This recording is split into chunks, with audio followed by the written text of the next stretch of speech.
Ako si Rina, isang call center agent dito sa Cebu.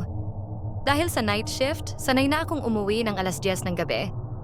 Nang maghanap ako ng tirahan, may natagpuan akong apartment sa isang luma ngunit murang gusali. Mabait naman ang landlady, medyo tahimik nga lang at tila masyadong seryoso. Maraming nagkukwento tungkol sa apartment na yon, na may kakaiba raw sa lugar na yon, lalo na kapag gabi na. Ngunit hindi ko ito pinapansin.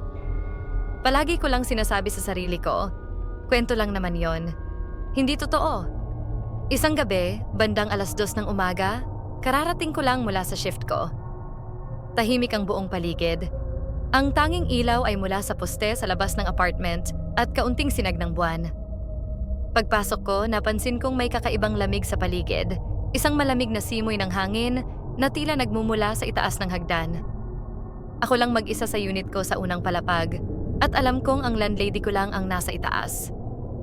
Habang hinuhubad ko ang sapatos ko, narinig ko ang mabagal na yabag mula sa itaas, papalapit sa hagdan pababa. Hindi naman karaniwan sa landlady ko na bumababa ng ganong oras. Nakaramdam ako ng kaba, ngunit inisip ko na baka may nakalimutan lang siya o kailangan ng tulong. Ilang saglit pa, nakita ko na ang kanyang anino sa may hagdan. Lumitaw siya, suot ang kanyang panggabing duster na puti at mahaba. Ngunit ang hindi ko malimutan ay ang itsura niya. Ang landlady kong tahimik at seryoso, ngayon ay nakangiti ng kakaiba. Isang malamig na ngiti na may kislap ng matinding pagkagutom sa kanyang mga mata. Sa ilalim ng ilaw ng buwan, nakita ko ang kanyang mga ngipin, mahahaba at matutulis. Hindi normal para sa isang tao. "May kailangan ka ba, Rina?" Tanong niya, malamig at halos pabulong ang boses. Umatras ako, hindi ko alam kung bakit. Pero parang may hindi nakikitang puwersa na humihigop sa akin papunta sa kanya. Gusto ko sanang sumigaw, ngunit parang natuyo ang lalamunan ko sa takot. Nang magtanong siya muli, humakbang siya pababa. Bawat hakbang ay tila mas mabigat, na parang may sinasakyan siyang bagay sa kanyang likuran.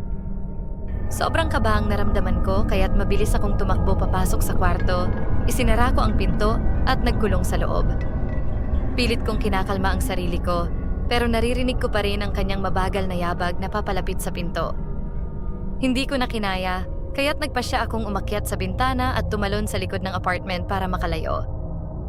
Kinabukasan, inalam ko sa mga kapitbahay ang tungkol sa apartment at sa landlady ko.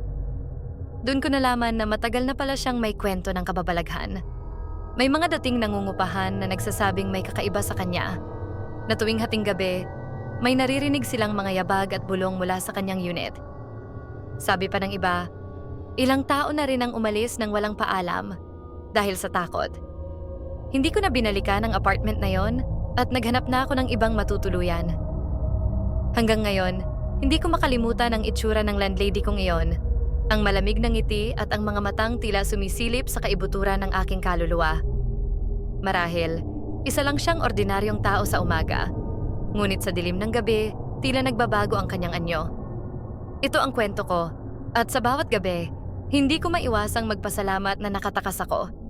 Ang payo ko sa mga nag-arkila ng apartment sa murang halaga?